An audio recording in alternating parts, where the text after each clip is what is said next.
Halo, aku Peti. Sebelum kamu nontonin obrolan soal buku berikut ini, aku mau ngasih tahu kamu kalau kami dari Potluck Podcast lagi mengadakan kompetisi podcast resensi buku yang berhadiah senilai jutaan rupiah untuk 18 orang pemenang. Untuk info lebih lengkap tentang kompetisi podcast resensi buku ini, nanti kamu bisa tonton di video yang ini. Sekarang, selamat menonton!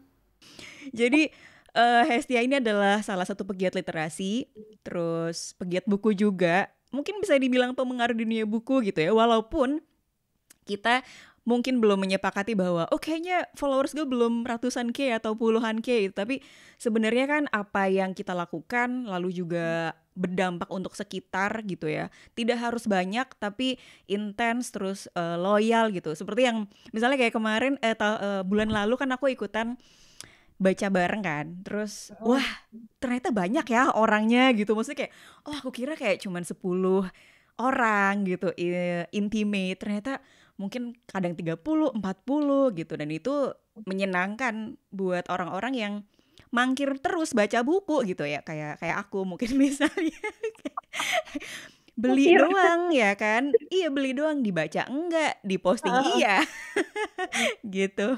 Oke, jadi Hestia, apa ya, kalau misalnya di profilnya kan ada namanya The Reading Buddy nih. Kamu menamakan diri sebagai The Reading Buddy. Nah, pertanyaannya, selama ini udah banyak baca nih kalau aku lihat, kayak kamu bukan tipikal yang pilih-pilih buku atau gimana banget, picky. Ada gak sih buku yang pas kamu baca tuh gak suka gitu? Atau kayak, wah kayaknya ini bukan gue banget gitu. Pernah gak sih? Pernah banget, pernah. Jadi ya namanya juga membaca itu kan suatu hal yang personal ya, sifat yang Iya. personal gitu. Sesuatu tindakan yang sebenarnya personal, meskipun bisa diadakan secara kolektif. Dengan tadi Ida Mm-mm. udah nyebutin bahwa aku bikin baca bareng, di mana kita sama-sama baca buku. Aku nemenin kalian, kalian nemenin aku, meski hanya lewat Oke. Zoom aja gitu. Tapi pada dasarnya apa yang kita baca itu semua preferensi personal. Mau apapun mediumnya, mau apapun jenis bukunya, mau apapun Mm-mm. genrenya gitu. Jadi wajar banget kalau misalkan aku juga merasa ada beberapa buku yang this is not my cup of tea. Kayak misalkan ada banyak orang yang merekomendasikan satu buku yang sama ke aku, atau Ya. kalau misalkan teman-teman cukup aktif dengan media sosial dan ngikutin beberapa akun yang ngebahas soal buku, pasti sering banget ketemu sama satu judul yang diulang terus, itu mulu yang dibahas. Jadi kan aku Ya. coba, ada beberapa yang berhasil, tapi ada juga beberapa yang kayaknya nggak bisa deh, aku nggak sampai selesai. Itu ada banget. Oh. Ada beberapa yang akhirnya aku did not finish atau DNF, benar-benar yang paling cuma 10-15% aku baca atau 50 halaman pertama aku baca, lalu ya udah aku nggak bisa terusin lagi, aku tinggal. Dan itu nggak apa-apa banget ya sebenarnya ya. Ya, oke, nggak usah merasa bersalah karena tidak menyelesaikan bacaan ya. Ya. Daripada kita memaksakan diri untuk menyelesaikan itu, kenapa nggak sisa waktu untuk menyelesaikan, kita buat untuk eksplorasi hal baru. Misalnya eksplorasi bacaan baru, judul baru. Mm-mm. Siapa tahu dari eksplorasi itu kita ketemu satu yang cocok, satu yang bikin kita makin seneng sama membaca, satu Mm-mm. judul yang akhirnya kita really really enjoy and celebrate the joyful of reading gitu loh. Iya, iya benar. Karena biasanya mungkin kayak, aduh gue baca bukunya tuh dikit banget ya. Kayaknya sebulan mungkin gak nyampe 10, gak nyampe 20 gitu kan. Wow, oke. Terlalu banyak sepertinya. Gitu. Jadi kadang gak selesai baru 10 halaman terus, duh kayak gue naksir sama buku yang tadi deh gitu, yang udah di rak lain misalnya ya, ada di tumpukan lain gitu. Terus udah terbengkalai aja. Itu hitungannya udah dibaca berarti ya, walaupun gak Iya dong. selesai. Iya, nggak apa-apa banget. Meskipun kayak cuma 10, kalau misalkan baca baru bab 1 atau bab 2 gitu, nggak apa-apa. At Ya, least kita mencicipi lah, kalau misalnya kayak makanan ya, kita betul. nyicipin dulu, mau terusin nggak Oke, gitu. oke. Mungkin penampilannya Oke. cantik, bukunya, covernya bagus gitu ya. Kan Mm-mm. biasa kan kita manusia kan adalah makhluk yang visual ya Bun ya, jadi melihat apapun dari mukanya Iya, dulu iya. gitu, dari penampakannya Dari dulu, setelah appearance-nya dicoba. dulu ya. Iya, setelah kita coba ternyata baca 10 halaman, oke, ini nggak cara aku banget, ini masih nggak cocok Mm-mm. sama aku, tinggalin dulu ya nggak apa-apa. Oke. Nah, terus kalau ngobrolin soal suka membaca, karena buat aku membaca itu kan bukan hal yang mudah disukai sama orang ya, apalagi untuk orang-orang baru yang tidak terbiasa membaca gitu. Kalau misalnya dari Hesti, sejak kecilkah atau memang ada momen yang kayak, oh that's yang aku suka nih ternyata gitu. Itu pas momen apa tuh? Kalau sadar kayaknya suka baca buku ya gitu. Eh, itu aku baru menyadari bahwa aku suka membaca ketika SMP sih lebih tepatnya. Meskipun Oke. lingkungan keluarga aku sendiri adalah lingkungan keluarga yang orang tua aku dua-duanya adalah pembaca buku. Aku Ya. dibesarkan dengan ekosistem yang isinya buku. Televisi cuma boleh nyala pukul 9 malam ketika TVRI menayangkan dunia dalam berita. Makin Wow. kelihatan umurnya.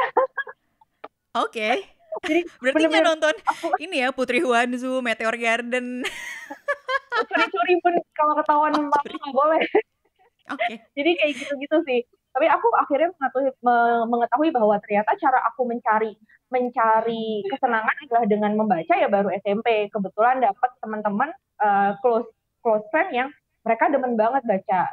Aku di masa Ya. SMP itu baru berkenalan dengan serinya Harry Potter, serinya Lord of the Rings, serinya Ya. Eragon, seri-seri buku fantasi tapi yang nggak main-main tebelnya gitu kan, yang Yang ribuan ya 300 halamannya halaman ya. gitu. Makanya, dan itu yang bikin akhirnya ketika aku berkenalan dengan serial-serial tersebut, ternyata aku menyenangi itu. Aku kayak, wah berasa kayak ada film ya di dalam kepala aku gitu. Jadi, wah ternyata menyenangkan sekali membaca itu. Nah, dari situ sampai sekarang nih, jatuh cintanya terus-terusan sampai sekarang. Oke, jadi itu first time menyadari bahwa oke, ini menyenangkan gitu ya, berarti saat SMP dan ada teman-teman yang mendukung mungkin ya berarti ya. Yes. Oke, kita akan menjawab pertanyaan dulu nih, ada yang udah nanya dari HNF Tia, Kak Hesti suka genre apa? Mungkin boleh dijawab. Oh, okay. Aku suka sama genre yang berhubungan sama cerita detektif, police story, misteri, psychological thriller. Jadi rata-rata emang ya pembunuhan, cerita pembunuhan gitu ya, itu aku suka. Yang agak gore ya? Iya, malah suka kayak gitu-gitu. Oke. Terus dulu pernah ini gak sih pernah punya stigma tertentu terhadap buku tertentu? Misalnya kayak, kayaknya nih kalau lo pembaca non-fiksi cenderung orangnya seperti ini nih, atau kalau yang membaca fiksi berarti kayaknya sastra banget gitu. Pernah gak ngerasa kayak gitu?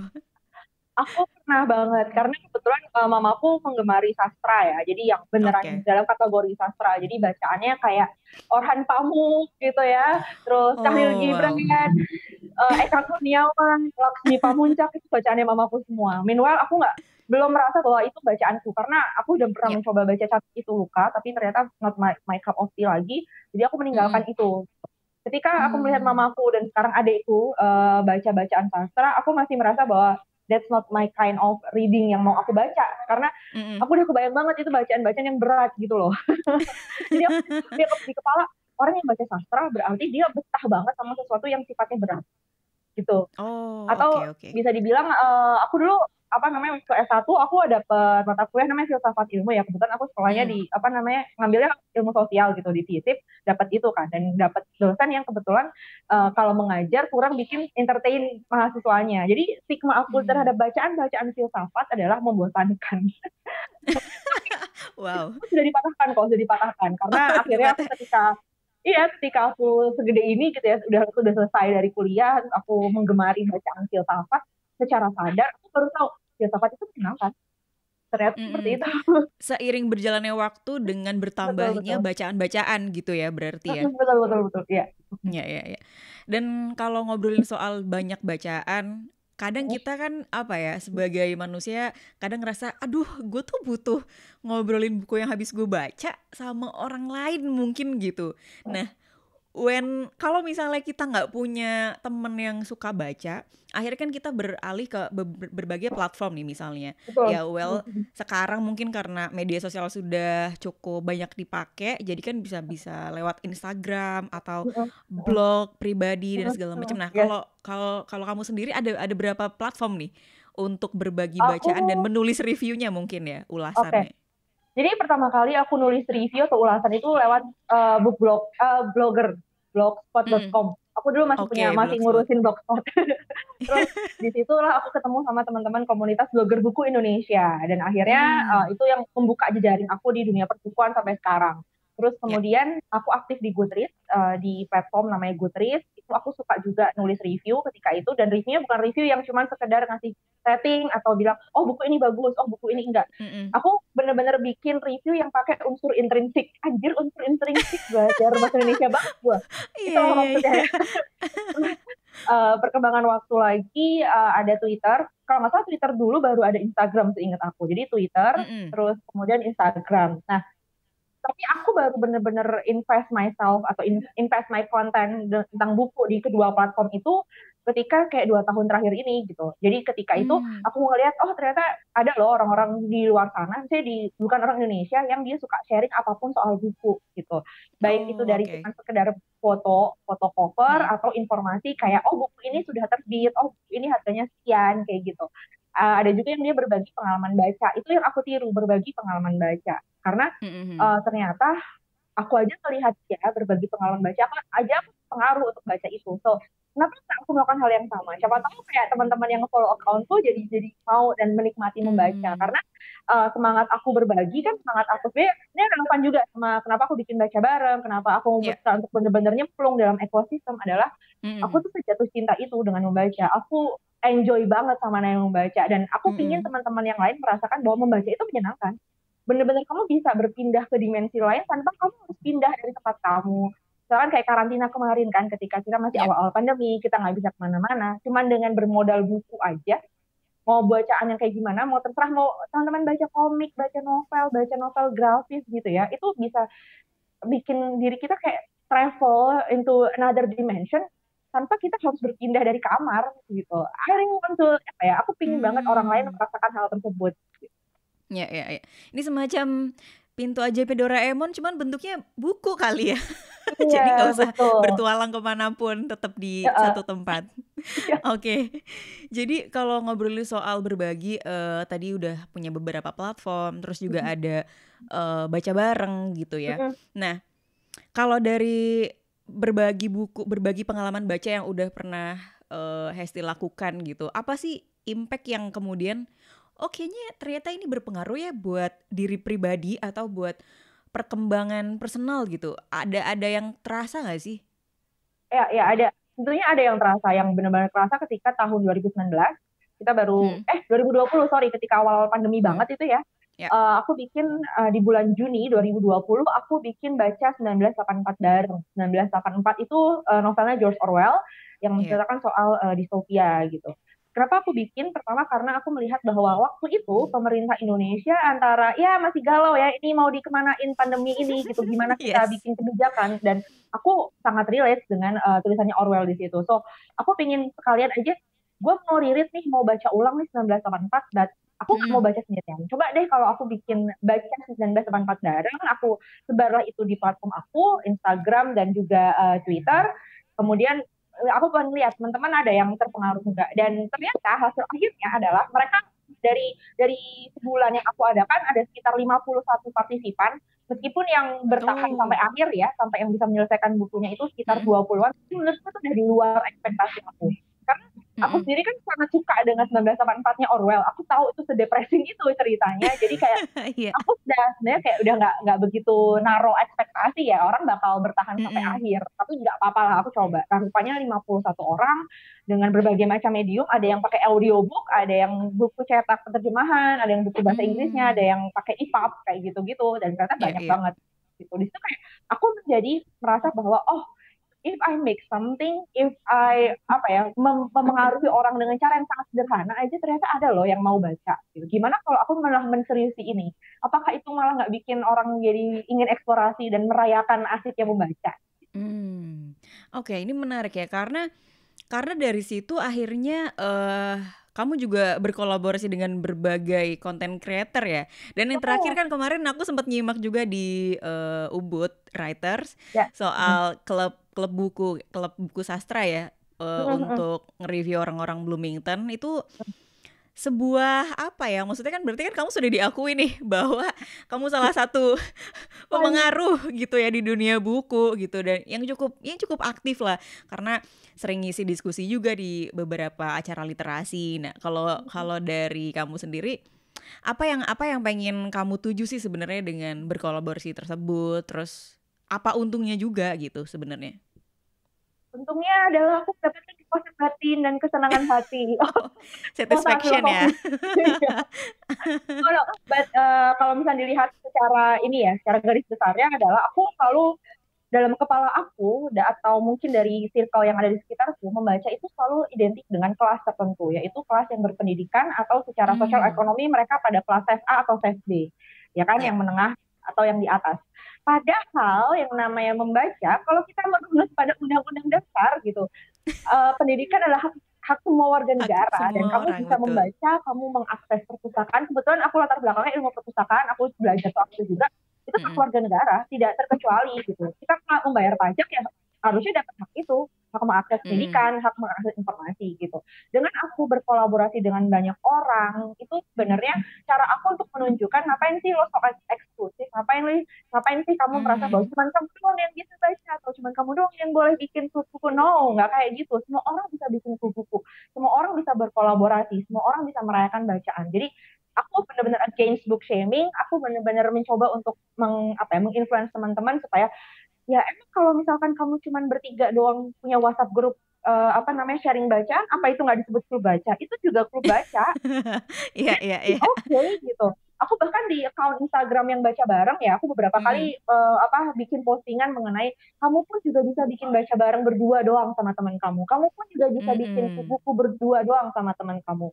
Itu hal-hal kecil yang pingin banget aku trigger ke teman-teman gitu. You don't have to wait untuk menjadi seseorang atau untuk menjadi atau punya platform tertentu gitu untuk berkarya. No, you can now gitu. Itu semangatnya. Oke. Dan mungkin apa ya, jadi orang tuh kadang ngelihatnya seperti wah ini kalau bacaan buku ini berat nih, nggak mau lah gitu ya, nggak mau bergabung, atau ini kayaknya nggak cocok nih gaul sama orang yang bacanya ini. Wah, well kayaknya nggak gitu ya.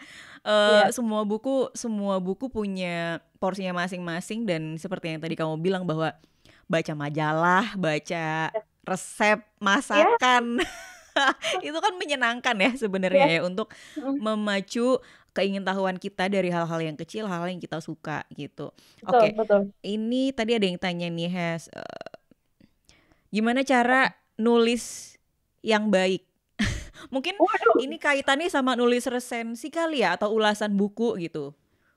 Gimana biar mudah dipahami ya. Jadi teman-teman sekitar juga ngerti gitu. Misalnya kayak, oh ternyata buku ini tuh isinya tentang ini.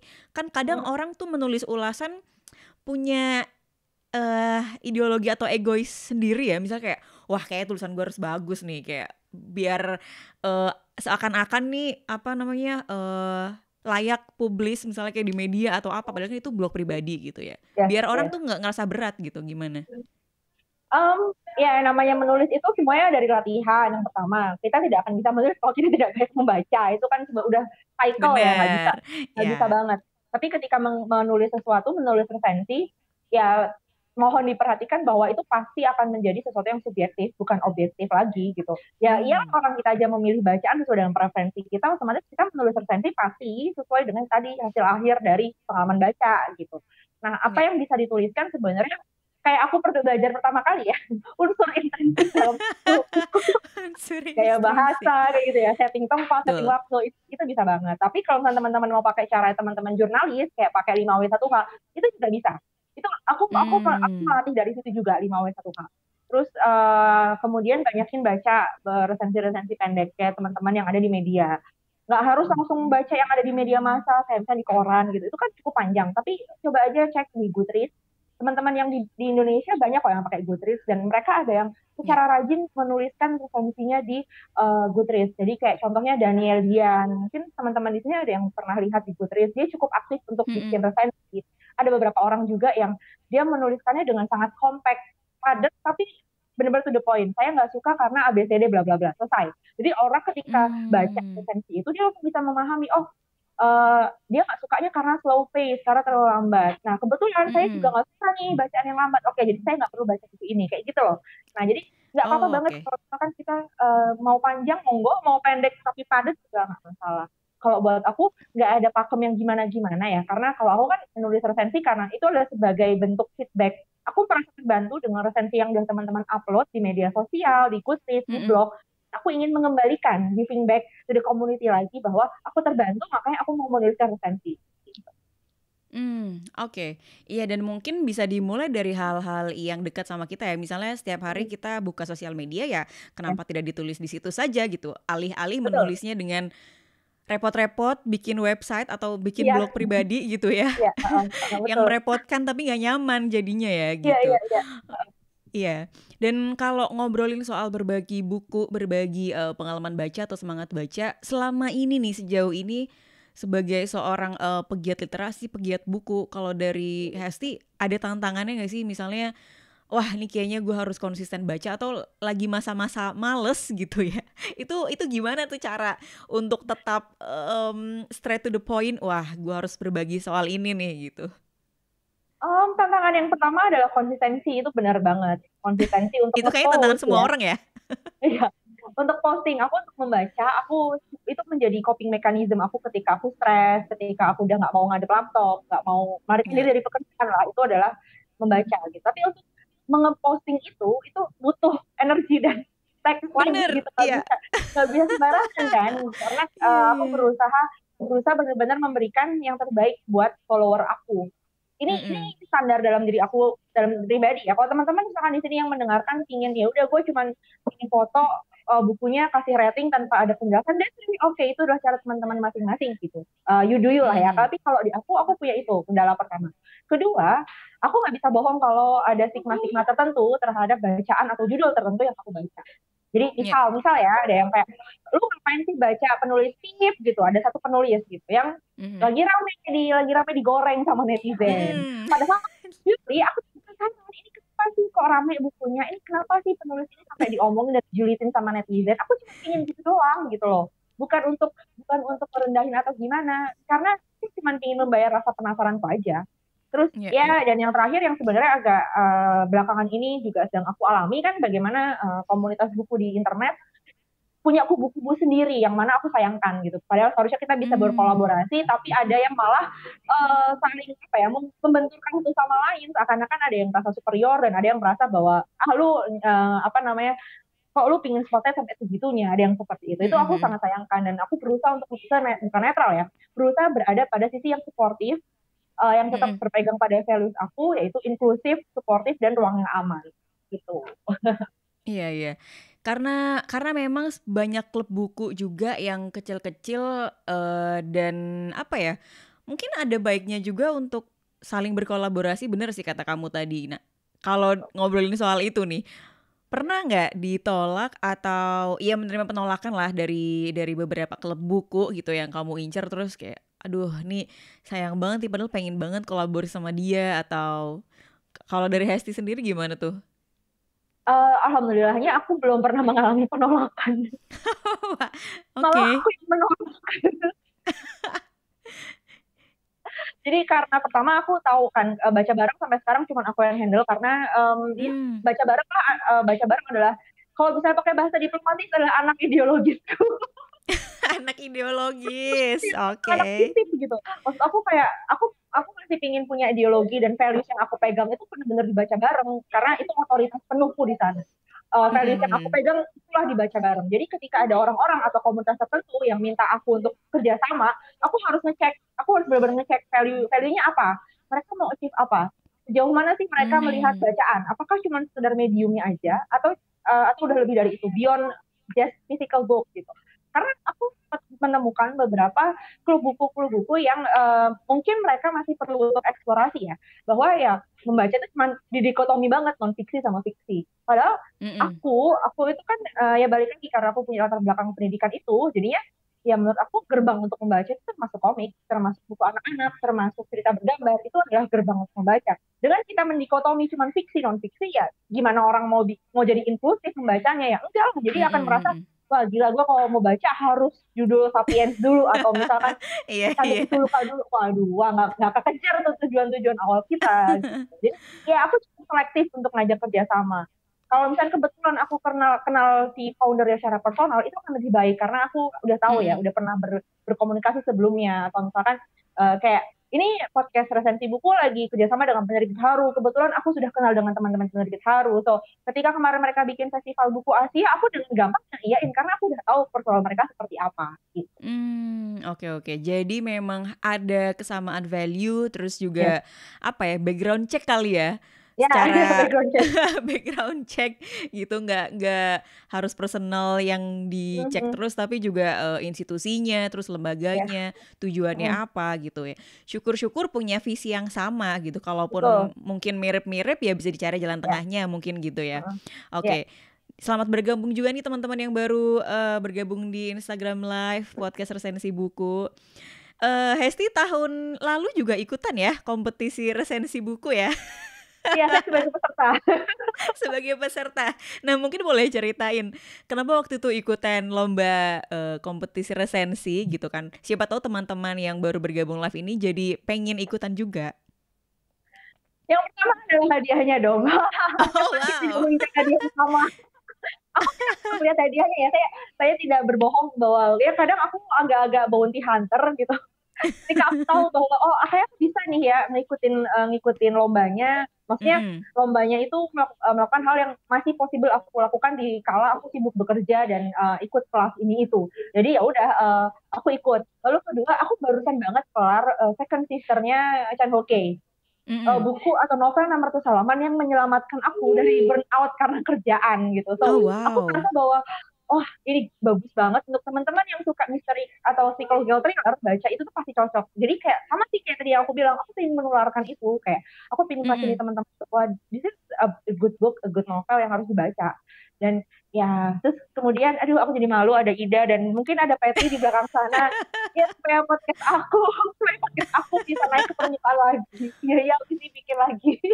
Iya, habis ini Di langsung pagi. ini ya rekaman beberapa episode untuk Bang Data Podcast. Jadi PR. Jadi PR nih, ya ampun.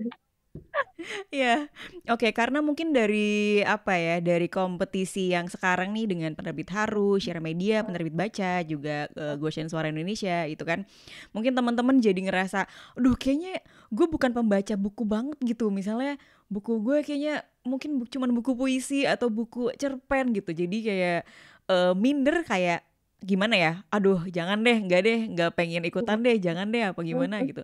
Nah, mungkin kalau dari Hesti apa sih pentingnya berbagi pengalaman baca gitu, apalagi kalau misalnya diikutkan ke kompetisi resensi buku gitu kan, selain tadi mungkin karena hadiahnya ya kan, mungkin itu bisa jadi arsip suatu hari nanti kan kita nggak pernah tahu itu akan jadi apa dan akan ditemukan oleh siapa gitu. Dari Hesti mungkin boleh ngasih apa ya, ngasih ujangan gitu, ngasih saran gimana kalau misalnya teman-teman ini belum pede untuk mengulas buku yang dia suka.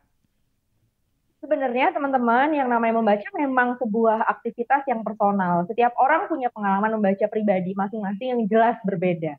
Misalnya aku sama Ida sama-sama baca 1984-nya Orwell, tapi cara kami menerima itu, mempersepsi itu, terus Mm-mm. meresapi cerita itu pasti bakal berbeda. So, kenapa berbagi itu menjadi penting? Supaya kita mengalami atau mengetahui bagaimana sih pengalaman baca orang lain. Akhirnya kita jadi makin Mm. punya empati sama simpati. Empati sama simpati tidak Oke, hanya dibentuk dari kita membaca, tapi dengan kita memahami juga bagaimana orang lain melihat yaitu pengalaman bacanya bacaan dia gitu. tadi gitu ya. Betul, dan akhirnya dimerayakan perbedaan.